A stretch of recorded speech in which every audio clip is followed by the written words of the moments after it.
Bharathi media நேயர்களுக்கு வணக்கம். முதலில் தலைப்புச் செய்திகள். சாஜித் அலுவலக பெண் ஊழியர் சடலமாக மீட்பு. நாளைய தினம் நாட்டுக்கு வரும் கோட்டபாய. இன்று முதல் நடைமுறைக்கு வரும் வெட் வரி அதிகரிப்பு வெளியாகியுள்ள தகவல். யாழில் அந்திக்கோட்டை கிரிகைக்கு சென்ற பெண் 5 பவுனை பறிகொடுத்தார். பல்கலைக்கழக மாணவனின் விபரீத முடிவு. சற்று முன்னர் ஸ்ரீலங்காவிற்கும் சர்வதேச நாணய நிதியத்திற்கும் இடையில் கைச்சாத்தானது ஒப்பந்தம். தந்தை பறித்த தேங்காய் தலையில் விழுந்து உயிரிழந்த ஒரே மகன். தொடரும் சீரற்ற காலநிலை. அடுத்த 36 மணித்தியாலங்களுக்குள்ளான வானிலை எச்சரிக்கை. உச்சம் தட்ட மருத்துவ கட்டணங்கள். சிரமங்களை எதிர்நோக்கும் நோயாளிகள். நீதிமன்றிலிருந்து தப்பியோடிய சந்தேக நபர்கள் மீள ஒருவர் கைது. நாட்டை நாசமாக்கிய 2 ராஜபக்சர்கள் சந்திரிகா குற்றச்சாட்டு. கட்சி தாவிய 13 பேரின் பதவி பறிப்பு. இனி தொடர்பான விரிவான செய்திகளோடு.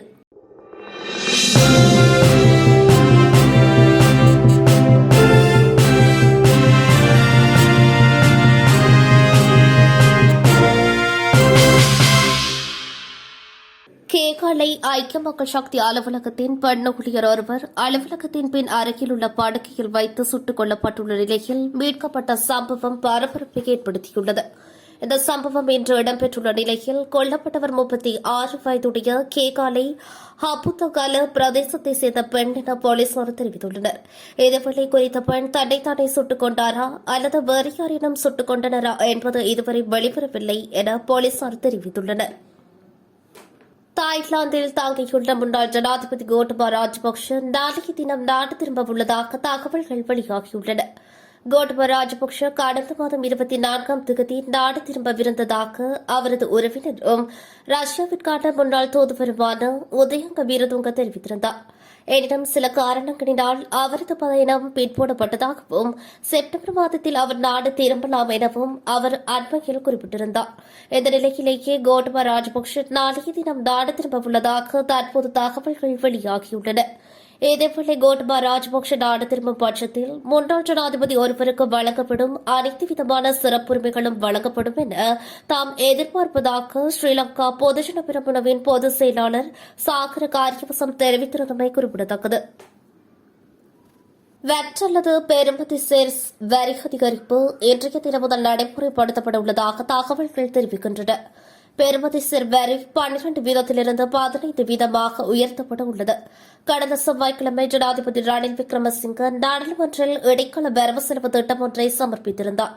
இந்த வரவு செலவு திட்டத்தில் வெட் வரியை அதிகரிப்பது குறித்த யோசனையை முன்மொழிந்திருந்தார். வரவு செலவு திட்டம் குறித்த விவாதம் நேற்றைய தினம் நடைபெற்றதுடன் இன்றைய தினமும் நடைபெறவுள்ளது. இடைக்கால வரவு செலவு திட்டம் குறித்த வாக்கெடுப்பு நாளைய தினம் நடைபெறவுள்ளது. வரவு செலவு திட்டம் மீதான விவாதங்களின் பின்னர் நடைபெறும் வாக்கெடுப்பினை தொடர்ந்து வரவு செலவு திட்ட முன்மொழிவுகளை நடைமுறைப்படுத்துவது வழமையானது. எனினும் பெறுமதி சேர் வரி அதிகரிப்பு இன்றைய தினம் முதல் நடைமுறைக்கு வரும் என அரசாங்கத்தின் சிரேஷ்ட அதிகாரி ஒருவர் தெரிவித்துள்ளார். முன்னாள் ஜனாதிபதி கோட்டபாய ராஜபக்ஷ தலைமையிலான அரசாங்கம் வரிகளை குறைத்தமை குறித்து கடுமையான விமர்சனங்களை வெளியிடப்பட்டிருந்தமை குறிப்பிடத்தக்கது. யாழில் உறவினர் வீடொன்றில் அந்திக்கோட்டை கிரிகைக்காக சென்றிருந்த பெண்ணை தாக்கி 5 பவுன் சாங்கலியை வழிப்பறி கொள்ளையர்கள் அறுத்து சென்றுள்ளனர். இந்த சம்பவம் வட்டுக்கோட்டை இந்து கல்லூரிக்கு அருகில் நேற்று இடம்பெற்றுள்ளது. குறித்த பெண் சித்தங்கடையில் உள்ள உறவினரின் வீட்டு அந்திக்கோட்டை கிரியைகளில் கலந்து கொள்வதற்காக பேருந்தில் சென்று பேருந்தில் இருந்து இறங்கி கிளை வீதியூடாக சென்று கொண்டிருந்த போது அவளியால் மோட்டார் சைக்கிளில் வந்த இருவர் பெண்ணின் சாங்கலியை அறுப்பதற்கு முயற்சித்துள்ளனர். இதனை அடுத்து சுதாகரித்துக் கொண்ட பெண் அவர்களில் ஒருவர் மீது கைகால் அரைந்த போதும் இருவர் சேர்ந்து அந்த பெண்ணை கீழே தள்ளி விழுத்துவிட்டு சங்கிலியை அறுத்து சென்றுள்ளனர். சம்பவம் குறித்து வட்டுக்கோட்டை போலீஸ் நிலையத்தில் முறைப்பாடு செய்யப்பட்டுள்ள நிலையில் வட்டுக்கோட்டை போலீசார் மேலதிக விசாரணைகளை மேற்கொண்டு வருகின்றனர்.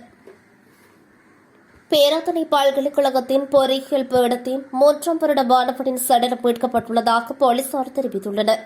பேராதனை பாலத்திலிருந்து மகாவலி ஆற்றில் குதித்து தற்கொலை செய்து கொண்ட குறித்த மாணவனின் சடலம் 5 நாட்களின் பின்னர் நேற்று கண்டுபிடிக்கப்பட்டுள்ளது. குறித்த மாணவர் கடந்த 26ஆம் தேதி மாலை 3 மணியளவில் பாலத்தில் இருந்து குதித்துள்ளார். சம்பவம் நடந்த 5 நாட்களுக்கு பிறகு சடலம் கண்டுபிடிக்கப்பட்டமையினால் உடல் மிகவும் அழுகிய நிலையில் இருந்ததாக போலீசார் தெரிவித்துள்ளனர். பாலத்திற்கு அருகில் பையை வைத்துவிட்டு பாலத்தில் இருந்து கீழே குதித்த மாணவனை பார்த்த நபர் ஒருவர் வழங்கிய வாக்குமூலத்தின் அடிப்படையில் சடலத்தை தேடும் பணியில் போலீசாரும் கடற்படையினரும் 5 நாட்களாக ஈடுபட்டனர். நுவன் லாஷித தேவ சுரேந்திர 24 வயதுடைய மாணவனை உயிரிழந்துள்ளார்.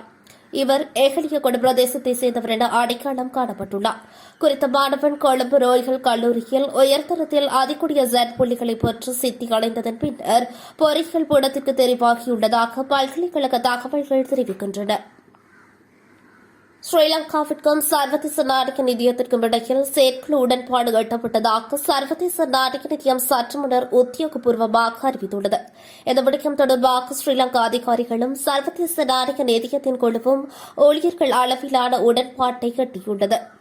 இதன்படி எதிர்காலத்தில் ஸ்ரீலங்கா சர்வதேச நாணய நிதியத்திடமிருந்து 2.9 பில்லியன் $களை விரிவான நிதியுதவி வசதிகளின் கீழ் பெறும் என அந்த அறிவிப்பில் தெரிவிக்கப்பட்டுள்ளது. மேலும் இந்த வசதி 48 மாதங்களுக்கு செயற்படும் மற்றும் அறிவிக்கப்பட்டுள்ளமை குறிப்பிடத்தக்கது. தந்தை பறித்த தேங்காய் மகனின் தலையில் விழுந்து மகன் உயிரிழந்துள்ளதாக நமனுகுல காவல்துறையினர் தெரிவித்துள்ளனர். மியான கந்துர மகா வித்தியாலயத்தில் 10ஆம் தரத்தில் கல்வி கற்கும் நமக்குள்ள மியான கந்துரையை வசிப்பிடமாக கொண்ட HM சமீரா என்ற மாணவனை உயிரிழந்துள்ளார். அவர் குடும்பத்தில் ஒரே பிள்ளை. கடந்த 29ஆம் தேதி மாலை 6:30 மணிக்களவில் தந்தை தோட்டத்தில் உள்ள 50 அடி உயர மரத்தில் ஏறி தேங்காய் பறித்தபோது மகன் வீடு திரும்பிக் கொண்டிருந்ததாகவும் அவ்வழியில் தேங்காய் பறிக்கப்பட்டதாகவும் விசாரணையில் தெரியவந்துள்ளதாக காவல்துறையினர் தெரிவித்துள்ளனர். இதில் பலத்த காயமடைந்த அவர் மதுரை பொது வைத்தியசாலையில் அனுமதிக்கப்பட்டு சிகிச்சை பெற்று வந்த நிலையில் நேற்று உயிரிழந்துள்ளார். அலட்சியம் காரணமாக தேங்காய் பறித்த குற்றச்சாட்டின் கீழ் 55 வயதுடைய தந்தைக்கு எதிராக சட்ட நடவடிக்கை எடுக்கப்படும் என காவல்துறையினர் குறிப்பிட்டுள்ளனர். அடுத்த 36 மணித்தியாலங்களுக்கான பிரதான நகரங்களுக்கான வானிலை முன்னறிவித்தலை வளிமண்டலவியல் திணைக்களம் வெளியிட்டுள்ளது. இதன்படி அனுராதபுரம், மட்டக்களப்பு, திருகோணமலை ஆகிய மாவட்டங்களுக்கு இடியுடன் கூடிய கடும் மழை பெய்யும் என தெரிவிக்கப்பட்டுள்ளது. கடும் மழை காரணமாக ரத்னபுரி மாவட்டத்தின் ரத்னபுரி, எலப்பாத்து, குறிப்பிட்ட பிரதேச செயலக பிரிவுகள் மற்றும் களுக்கங்களுக்கு அண்மையில் தாழ்நில பகுதிகளில் வசிக்கும் மக்கள் அவதானத்துடன் செயற்படுமாறும் கேட்டுக் கொள்ளப்பட்டுள்ளனர். இலங்கையில் மருத்துவ ஆலோசனை கட்டணங்கள் பாரியளவில் உயர்வடைந்துள்ளதாக தென்னிலங்கை ஊடகம் ஒன்று தகவல் வெளியிட்டுள்ளது. இலங்கையில் நிலவி வரும் பொருளாதார நெருக்கடிகளினால் பொருட்களின் விலைகள் சடுதியாக அதிகரித்துள்ளன. இந்நிலையில் தனியார் சிகிச்சை நிலையங்களில் நிபுணத்துவ மருத்துவர்களை சந்தித்து மருத்துவ ஆலோசனை பெற்றுக் கொள்வதற்காக மருத்துவர்களுக்கு செலுத்தப்படும் கட்டண தொகையும் இவ்வாறு அதிகரிக்கப்பட்டுள்ளது. இந்த மருத்துவ கட்டண அதிகரிப்பால் நோயாளிகள் பெரும் அசௌகரியங்களை எதிர்நோக்கி வருவதாக குறித்த ஊடகம் சுட்டிக்காட்டியுள்ளது. மேலும் தனியார் வைத்தியசாலைகளில் சில மாதங்களுக்கு முன்னர் மருத்துவ ஆலோசனை கட்டணமாக 2400 ரூபாய் அறவீடு செய்யப்பட்டதாகவும் தற்பொழுது அந்த தொகை 3500 ரூபாவாக உயர்த்தப்பட்டுள்ளதாகவும் தெரிவிக்கப்படுகிறது. சாவகச்சேரி நீதிவான் நீதிமன்றிலிருந்து 2 சந்தேக நபர்கள் தப்பி ஓடிய நிலையில் ஒருவர் மீள கைது செய்யப்பட்டுள்ளதுடன் மற்றவர் தலைமறைவாகியுள்ளார். போதைப் பொருட்களை உடமையில் வைத்திருந்த குற்றச்சாட்டில் கைது செய்யப்பட இருந்த 2 சந்தேக நபர்களும் நேற்றைய தினம் புதன்கிழமை சாவகச்சேரி நீதிவான் நீதிமன்றில் முற்படுத்தப்பட்ட வேளை மற்ற இருவரையும் 14 நாட்கள் விளக்கமறியலில் வைக்க உத்தரவிட்டுள்ளது. இந்நிலையில் நீதிமன்ற வளாகத்தில் சிறை காவலர்களின் பாதுகாப்பில் இருந்த இருவரும் தப்பியோடியுள்ளனர். தப்பியோடியவர்களை சிறை காவலர்கள் மற்றும் காவல்துறையினர் இணைந்து துரத்திய போது ஒருவர் கைது செய்யப்பட்டதுடன் மற்றவர் அங்கிருந்து தப்பி சென்றுள்ளார். தப்பி சென்றவரை கைது செய்வதற்கு காவல்துறையினர் நடவடிக்கையை முன்னெடுத்துள்ளனர். இலங்கையின் பொருளாதார நெருக்கடியானது 2 ராஜபக்சர்களின் ஆட்சிகளின் போது மேற்கொள்ளப்பட்ட ஊழல்களின் விளைவாகும் என்று இலங்கையின் முன்னாள் அதிபர் சந்திரிகா குமாரதுங்க பண்டார குற்றம் சுமத்தியுள்ளார். அத்துடன் இலங்கையில் மாற்றங்களை கொண்டு வருவதற்கு ஒரே வழி ஒரு சமூக அரசியல் எழுச்சி புரட்சியாகும் என்று அவர் தி ஹிந்துவிற்கு அளித்த நேர்காணலில் குறிப்பிட்டுள்ளார். இலங்கையை திவாலானமைக்கு ராஜபக்ஷ குடும்பம் மற்றும் அவர்களது கூட்டாளிகளின் ஊழல்களே காரணமாகும். இந்த நிலையில் நாடாளுமன்றத்தில் ராஜபக்சர்களின் கட்சியை நம்பியிருக்கும் அதிபர் ரணில் விக்ரமசிங்கே அவ்வாறு செயற்படுகிறார் என்பதை மறுத்திருப்பதுதான் பார்க்க வேண்டும் என்றும் அவர் குறிப்பிட்டுள்ளார். இலங்கையில் கடந்த மாதங்களில் இடம்பெற்ற போராட்டங்கள் உண்மையிலேயே உற்சாகமாக இருந்தன என்றும் சந்திரிகா குறிப்பிட்டுள்ளார். ஸ்ரீலங்கா பொதுஜன பெரமுனவில் இருந்து விலக்கி நாடாளுமன்றத்தில் சுயாதீனமாக செயற்படும் 13 பேரும் கட்சியில் வகித்த பதவிகளில் இருந்து நீக்கப்படுவார்கள் என அறிவிக்கப்பட்டுள்ளது. இதனை கொழும்பில் நேற்று நடைபெற்ற ஊடகவியலாளர்கள் சந்திப்பின் போதே நாடாளுமன்ற உறுப்பினர் ரோஹித அபேகுணவர்தன தெரிவித்துள்ளார். அத்துடன் கட்சி தாவியவர்களினால் தவிசாளர் உள்ளிட்ட பதவிகளுக்கு புதியவர்கள் நியமிக்கப்படுவார்கள் எனவும் அவர் குறிப்பிட்டுள்ளார். இதேபோல டலஸ் ஆதரவு அணியினர் தொடர்பில் கட்சியை நிறைவேற்றக்குழு தீர்மானம் ஒன்றை எடுக்கும் என நாடாளுமன்ற உறுப்பினர் நாமல் ராஜபக்ஷ தெரிவித்துள்ளார்.